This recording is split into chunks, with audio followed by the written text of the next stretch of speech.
Thomas, a retired ranger, lives on the edge of the Orongo Game Reserve in the wild central part of Namibia. Even though he is retired, he still keeps the habit of observing nature and helping the animals in the area. That morning, he decided to drive to the market in the village of Achikango to buy some necessities. The market was crowded with stalls selling vegetables, fresh meat, fabrics, and local handicrafts.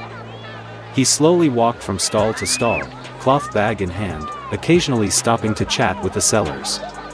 He was in no hurry, his eyes always looking around, looking for any unusual things. A corner of the market caught his eye, where there were iron cages and some strange sounds. Curiosity made him turn in that direction, his heart beating slowly, but a premonition began to rise.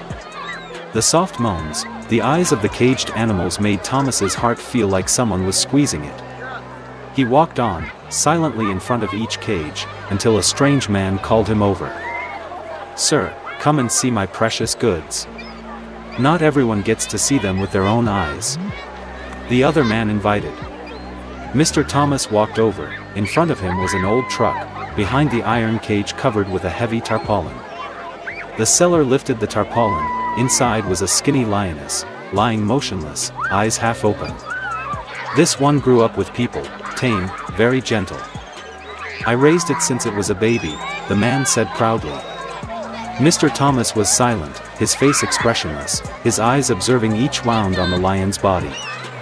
The iron cage was dirty, there was no water, the floor of the truck was only covered with a few pieces of dry grass that were yellow and torn. The man held out his hand and invited, "Do you want to come in and touch it? It's used to people, it won't bite, don't worry." The cage door was opened slightly. Mr. Thomas gently touched the lion's head, feeling the bones protruding through the skin. "Don't you think it's special? It's hard to find. If you don't buy it today, you'll regret it for the rest of your life." He withdrew his hand, intending to walk away, shaking his head in refusal with a cold and tired look in his eyes. The seller smiled politely, not giving up, continuously giving persuasion and pleading. "The price is not high, as long as you agree, I will give you a discount. This one is very attached to you." Suddenly, the lion raised its head, looked at Mr. Thomas, its eyes filled with tears as if it contained something. It slowly stood up, its two front paws placed on the cage wall, and leaned towards Mr. Thomas. Its big, sad, and deep eyes seemed to beg for one last thing in life, liberation. At that moment, Mr. Thomas stood still, clearly feeling the silent cry for help from the lion. He took a step back, but it still clung to the cage, its skinny legs trembling, but its eyes were determined. Unable to ignore it, he turned back to look at the seller. "How much will it cost for me to take it away?" The man paused for a second, then happily called out the price, not forgetting to add a few flattering words. He did not bargain, quietly took out money from his old leather wallet, counted each bill, and handed it to the seller. The seller excitedly opened the cage, stepped back to make room. "Congratulations on having a new loyal friend."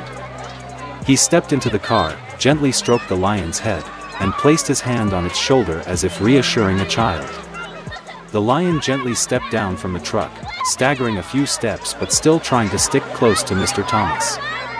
Everyone around widened their eyes, stepped back, some were scared, some took out their phones to film. He did not care, leading the lion to his pickup truck parked nearby. He lined the back of the car with a blanket, placed a jug of water, and waited for it to get on as an honored passenger.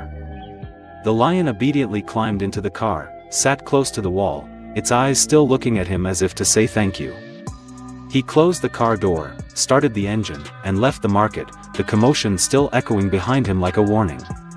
On the way home, he looked in the rearview mirror and saw the lion sleeping with its head down behind him. "Don't worry, you're safe from now on," he said softly, not sure if it was to it or to himself.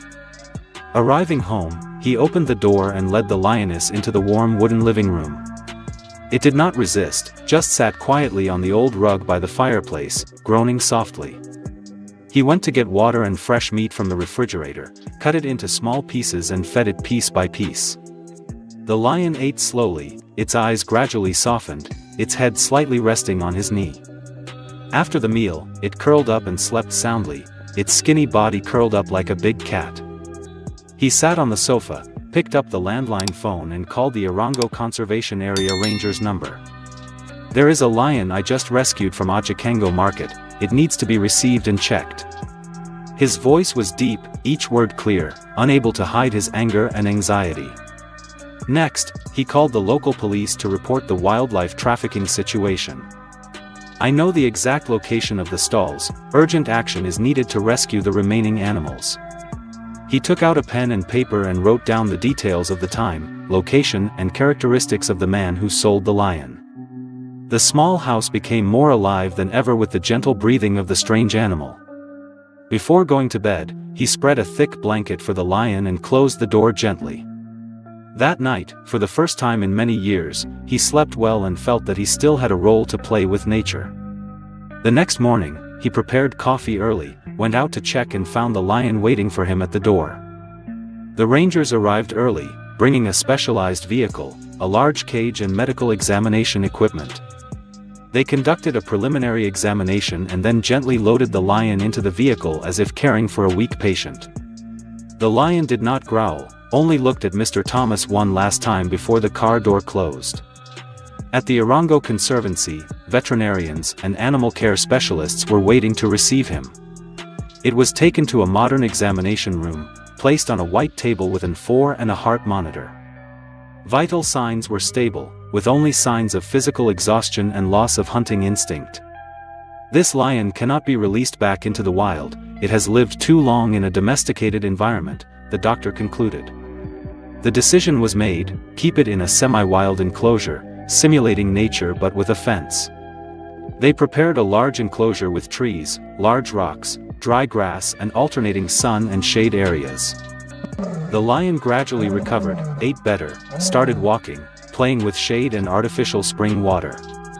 It did not roar like a wild lion, but its eyes regained some vitality. The staff nicknamed it Zara, meaning bright, in the local language.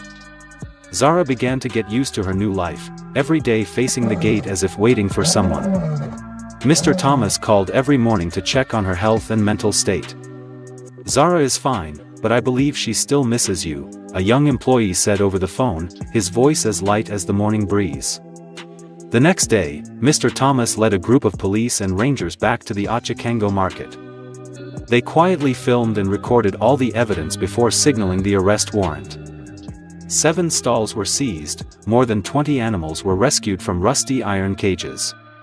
The man selling the lions was arrested along with many exhibits and cash. The local government pledged to tighten surveillance and protect wildlife more strictly.